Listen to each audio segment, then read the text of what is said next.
এই যে দেখেন এই গরুটার জিরবাটা আমার হাতে বাস্তব দেখানোর জন্য চলে আসলাম। সেই বইলর নামাপাড়া ইমান হাজিবাড়ি, সেই ঘটনাটা ইমান হাজিবাড়ি এই ঘটনাটা করছে।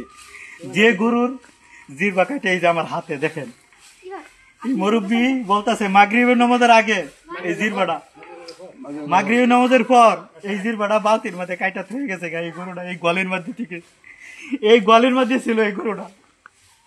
সম্মানিত ভিউয়ার্স দেখেন যে আসলে একটা গরুর কতটুকু মহব্বত করে। এই সুন্দর এই ঘরের মধ্যে এই গরুটা থাকতো, আজকে সেই গরুটার এই নির্মম পরিহাস, এই গরুটা জিরবাটা কেটে লাইছে। অনেক লোক এলাকাতে আসতেছে দেখার জন্য। জিরবাটা এই যে দেখেন বন্ধুরা, এই 4 ইঞ্চি জিরবা কেটে লাইছে। আজকে আমার জিরবা যদি 4 ইঞ্চি কাটা থাকতো আমি কথা বলতে পারতাম আপনাদের সামনে, কখনো সম্ভব না। সেই আল্লাহ তাআলার সৃষ্টি যে জিরবাদা এই গরুর স্বাস্থ্য ভালো, খানা খা ভুসি খা সবকিছু খায়, আর এই গরুর জিরবাটা কেটে লাইছে।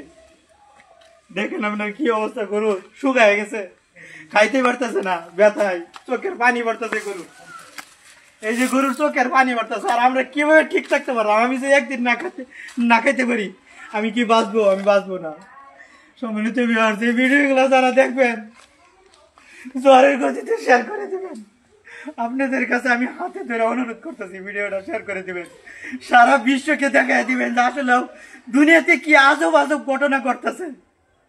এরকম ঘটনা যেন না হয় আল্লাহর কাছে আমি দোয়া করি, আল্লাহর কাছে মাফ চাই, যাতে মানুষ সৃষ্টি সেরা জীব এইসব কাজ করে সেটা কখনো বলা যায় না। সম্মানিত ভিউয়ার্স, আপনাদের কাছে অনুরোধ করি, আসসালামু আলাইকুম।